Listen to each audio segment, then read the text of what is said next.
The Ball State University African American Alumni Oral History Project is an immersive learning course focused on documenting the experiences of Black alumni over the past 7 decades. The workshop's 10 students interviewed 22 alumni and brought their life stories into Ball State's history, just in time for the university's centennial celebration in 2018. These oral histories will join 22 others gathered by students in 2015, and together they provide a more diverse and inclusive perspective on what it means to be a Cardinal of color. Well, look at it from a really practical way. What do you like to eat? And I said, given a choice of having beans for dinner or steak, what do you want? Well, steak. Well, how are you going to get the steak? You got to have that education. If you don't have the education, then get to enjoy beans, because that's what you're going to eat. So, and in my era, our parents told us, you got to get an education. You know, you can play basketball, but you got to put it between your ears, because when you do that, they can't take it. But whatever else you do, you know, you can lose it. You know, you can lose your ability to play, you can lose your eyesight, but you won't lose your brain unless they cut your head off. Then it won't make any difference. Dad would have all of the children, from the youngest to the oldest, at our dinner table by lamplight, kerosene lamplight, teaching us. And that's probably why we excelled so much. You know, we had our world, our black world here at Ball State, and then there was the white world. And that was just the way it was. That was the way it was. But it being that way served as inspiration and fuel to continue to seek excellence and victory in your professional life. The willingness to keep going, to keep fighting, to keep moving forward no matter the obstacle in order to achieve your goal, what you want in life, and you can't let somebody else stop you. And at times I felt that I needed to emphasize that just because there are 2 African American women here, we are not homogeneous in any way. And sometimes the faculty and sometimes the students wanted to treat us at times as though if you saw one, you saw the other, or one of us or both of us could speak for the whole African American nation. And so I had to get that straight. In grad school, one of my professors, he did like everything he could. He was so very negative, rude and disrespectful. And he told me once, I would never recommend you to be a counselor. And I said, and I would never ask you to. I had heard the saying, if you are yellow, you're mellow. If you're brown, stick around. If you're white, you're all right. If you're black, get back. I knew I was brown at that time. So to hear my playmate, one who we got along very well as playmates, declare that she could get some black rubbed off on her from me was double shocking. We had a young lady, she was a freshman, and we were in the hall going to the kitchenette to get something to cook because we didn't have meals in the residence hall on Friday evenings. And she wanted to know something. We said, well, what do you want to know? She says, do y'all have tails? Excuse me? Here was Trudy sitting there on the couch and she was crying, and so my dorm mother said, come in, have a seat, and said, you know, we have a problem. And I said, okay, so what is it? And she said, well, when your roommate came back to the room, you had, you know, a friend of yours sitting on her bed. I said, yes, she was sitting on the edge of the bed. And she said, well, Trudy seems to think that, you know, black people have cooties, and she was told, her parents told her, and within her community, you know, black people have tails like monkeys. And I had never heard that before and had never been discriminated against. And so I thought, you gotta be kidding. The Special Program Center at the time when I was there was kind of a beacon. It was a place, it was a shelter where we came together to commune together, to mention things that happened in our lives here on campus. There wasn't a lot of room. When I say a lot of room, there was not for us to sit around and talk, but you would always see people there, or if you needed to meet somebody there, it was a good meeting spot.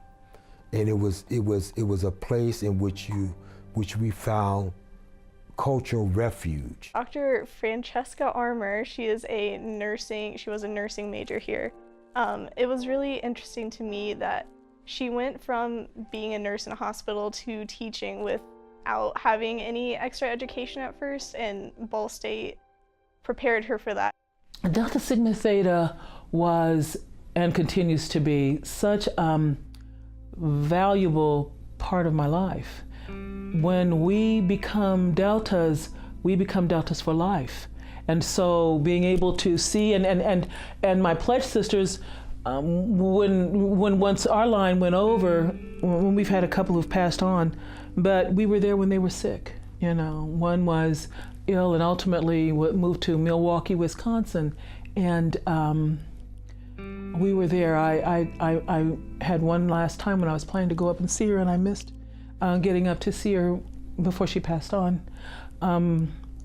But that's what we do, and that's what I enjoyed. What it was, when I came here in the fall of 1964, Ball State only allowed one black fraternity and one black sorority on this campus. So my brother, basically sitting on the student council, said, we have a problem here.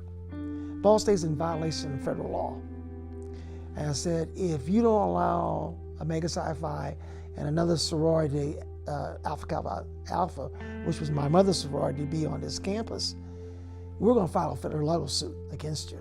With my father and other national members, they sent a letter to Ball State threatening the federal lawsuit. A month later, we were on campus. Becoming a Kappa here at Ball State was a rich social experience for me, and helped with my desire to be totally integrated into the black milieu. And I enjoyed my Kappa years. I was really invested in Ball State's, black community, the alumni, and what they did with their lives and what they think about Ball State. Coming to Muncie, coming to the Ball State community, from what I felt, the community welcomed us. The campus welcomed us. The teachers that I had here were phenomenal. And I think I might have been, when I started, the only black girl that was in the theater program. And that changed in the time that I was here. They changed my life because they cross-cast. They tried to think of things for me to be in. Obviously, I'm the most proud of actually getting a degree from Ball State. Following my mother's footsteps and being a college graduate is very, very important to me. To me, I'm very happy I went to Ball State. I couldn't think of anything better.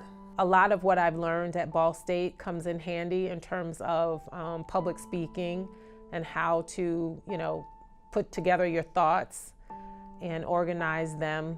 And so that's helped me out tremendously. They say Ball State is like a transition. So it's a place for people in transition before they go off into the world and do what they want to do. And I think that's a true statement. But I know for me, Ball State, this is when I became enlightened. This is when I took a step forward in life and became a different person. Experience. I had a joyful time in the School of Journalism. They treated me like I was a person. It was only 3 of us in the journalism school, African American. They could have been rude, they could have been not helpful, but they were not like that at all. They were very supportive and very nurturing. And they treated me like a human being. It also gave me a greater understanding of the African American experience here in Muncie and here at Ball State, which is kind of the purpose that we did this project. If it says take a village to raise a child, but now take a village to raise a village. What that means, we got to start looking out for our fellow man, no matter what color you are, no matter what gender you are.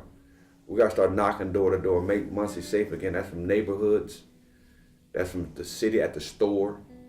Start talking, building community engagement, start loving one another again. And that's the only way it's going to happen. Our parents' teachings caused us to reach out to other people, because Mom and Dad always taught us, you must give back no matter what happens. You've got to give back to your community. Crossing the lines was important to me. And so therefore, I continued, and I kept that as a part of my base as to why I believe that Muncie and Ball State are very important to my foundation.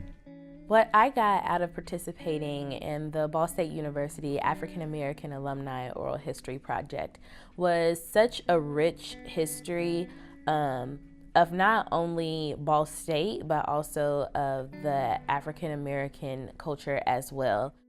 My grandfather was Martin Luther King before Martin Luther King was Martin Luther King. His church was, to me, the true essence of Christianity, because oftentimes Christianity can turn into a social club. His church was about helping people. It was Christ-like in its mission. He wasn't trying to exclude anyone. We had members of every race that is in this surrounding area. We had Aborigine Americans. We had, of course, Black people. We had white people. We had poor people. We had upper class, every class. It was everyone that needed help in any way, emotionally, spiritually, financially, came to the church. We were raised as Christians, but we were Methodist. It was Schaefer AME, African Methodist Episcopal. We went to church every Sunday. It was important to go to Sunday school, and it was important to learn about Jesus Christ. And yes, my belief, we were rooted and raised that way. But I think our church was a kind of a neighborhood church. Not the only church in the neighborhood, but that upbringing, it was a sense of family. I think historically, the church has always been a background and a structural support system for families, definitely minority families, helping them navigate through the world and individuals' journeys. I can definitely attest and can definitely be appreciative of the church helping me out and giving me good support and good guidance. Oftentimes in our society, people are labeled as being a biologist or being a doctor or being a lawyer, but people are so much more than their occupation, and they're so much more than their field of study. I've come to find out that you're not in life to discover who you are. You are born to create whoever you want to be. Your life, your destiny, your fate, whatever it is you want to call it, it is all in your hands. It is important that we look at higher education as a mechanism to prepare people to interact with a wide range of individuals and understand the cultural aspects that make us human beings. It's all about love, like the epitome of love, right? You got agape love, which is unconditional. You know, that's the highest, the godliest love. And I felt like that was there at all times, you know? And even when I was growing up, they used to say, you can do anything that you want to do. My dad used to say, you can go anywhere that you want to go. You just you have to know how to move like the people that you are around. You know, and I took that and I was like, yeah, I do, I can, and I will.